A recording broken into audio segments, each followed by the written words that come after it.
선생님이 읽어주는 어린이 성경 이야기.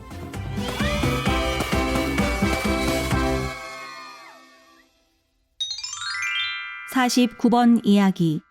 이스라엘이 시내산에 도착했어요. 출애굽기 19장에서 20장 말씀. 이스라엘은 뜨겁고 외로운 광야를 여러 날 여행한 끝에 결국 하나님의 산이라고 불리는 산에 도착했어요. 다른 말로는 신의 산이라고 불리는 산이지요. 이 산은 하나님이 불타는 떨기나무에서 모세에게 말씀하셨던 바로 그 산이에요. 기억나나요? 하나님이 모세에게 가나안을 향해 가는 길에 바로 그 산으로 자기 백성을 인도하실 거라고 약속하셨잖아요. 그리고 진짜 하나님 말씀대로 되었어요. 사람들은 산 주위에 천막을 치고 오랫동안 머물렀답니다. 거의 1년도 넘게요. 왜냐하면 하나님이 이곳 시내산에서 이스라엘 백성에게 아주 많은 것을 가르치실 계획이었기 때문이에요. 이스라엘 사람들은 죄악된 땅, 우상숭배의 땅이었던 애굽 땅에서 이제 막 탈출했고, 이스라엘 사람들 중에서도 몇몇은 우상을 섬겼고 애굽 사람들이 향했던 것과 같은 죄악들을 행했어요. 이제 하나님이 모든 이스라엘 백성에게 어떻게 하나님을 예배해야 하는지, 어떻게 하나님께 순종해야 하는지, 어떻게 하나님을 사랑해야 하는지, 어떻게 하나님만을 섬겨야 하는지를 가르쳐 주실 때가 된 거예요. 먼저 하나님은 모세를 산 꼭대기로 부르셨어요. 그리고 백성에게 하실 말씀을 모세에게 말씀하셨지요. 하나님은 아주 정결하고 거룩하시고 백성은 안팎으로 온갖 죄로 뒤덮여 있기 때문에 하나님은 백성이 거룩한 산에 접근하게 하실 수 없었어요. 하나님은 모세에게 하나님과 백성 사이에 울타리를 치라고 말씀하셨어요. 모세는 백성에게 몸을 씻고 옷을 깨끗이 빨라고 일렀어요. 3일째 되는 날에 여호와 하나님이 이스라엘 백성에게 말씀하러 내려오실 것이기 때문이었어요. 사람들에게 겉에 몸을 깨끗하게 씻으라고 말씀하신 것은 속마음을 깨끗이 하고 죄를 회개하라는 것을 보여주는 것이었어요.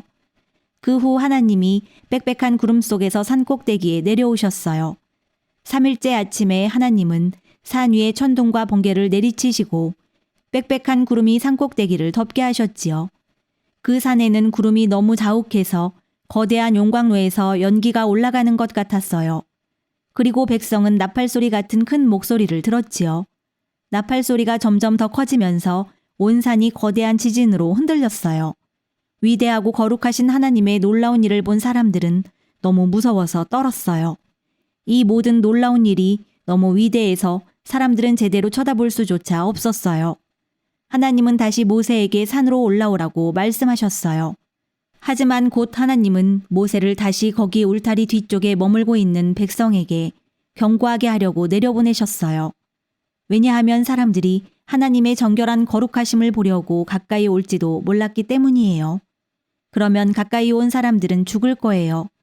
그래서 모세는 다시 내려갔어요. 그리고 하나님은 백성에게 말씀하셨어요. 하나님은 뭘 말씀하셨을까요? 하나님은 백성에게 하나님을 섬기기 위해 따라야만 하는 법들을 말씀해 주셨어요. 말하자면 이스라엘 백성이 해야 할 일과 하지 말아야 할 일을 알려주신 것이죠. 우리는 이 법들을 하나님의 율법 또는 십계명이라고 불러요. 이 십계명은 하나님이 우리에게도 주신 것이에요. 이 율법은 우리의 삶을 위한 법들이지요. 십계명이 뭘 말하고 있는지 알고 싶죠? 하나님은 이스라엘에게 오직 하나님만 경배하라고 말씀하셨어요.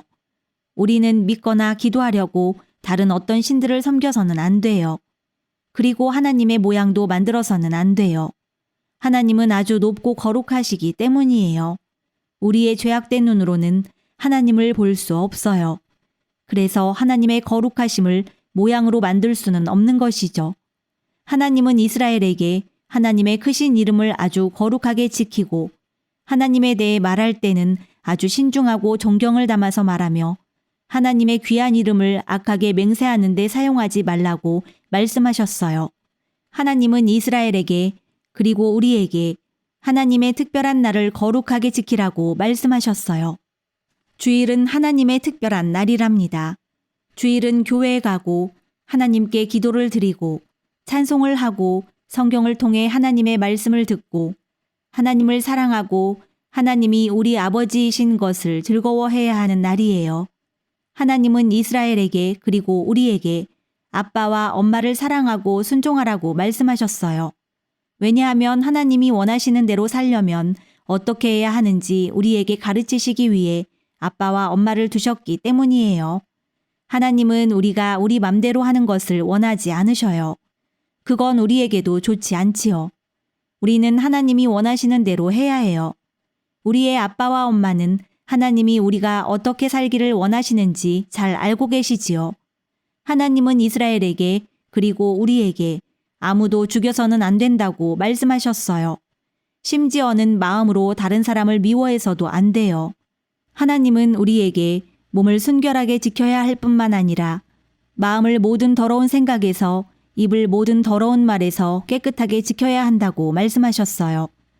또 하나님은 자기 것이 아닌 물건을 도둑질하지 말라고도 말씀하셨어요. 심지어는 엄마 지갑에 있는 100원짜리 하나도 쿠키병에 있는 쿠키 하나도 훔쳐서는 안 돼요. 하나님은 이스라엘에게 그리고 우리에게 언제나 진실만을 말해야 한다고 말씀하셨어요. 하나님은 거짓말을 싫어하셔요. 또한 하나님은 우리가 다른 사람들에 대해 나쁜 말을 하는 것도 싫어하시지요. 그리고 하나님은 이스라엘에게 그리고 우리에게 자기 것이 아닌 온갖 것을 가지려고도 하지 말고 이 세상에서 보는 모든 좋은 것을 원하지도 말고 오직 가장 좋은 것들을 구하라고 말씀하시면서 이 율법을 마치셨어요. 가장 좋은 것들이 뭘까요? 그것은 하나님의 사랑과 자비하심, 그리고 우리 죄에서 우리를 건지시는 하나님의 구원이에요.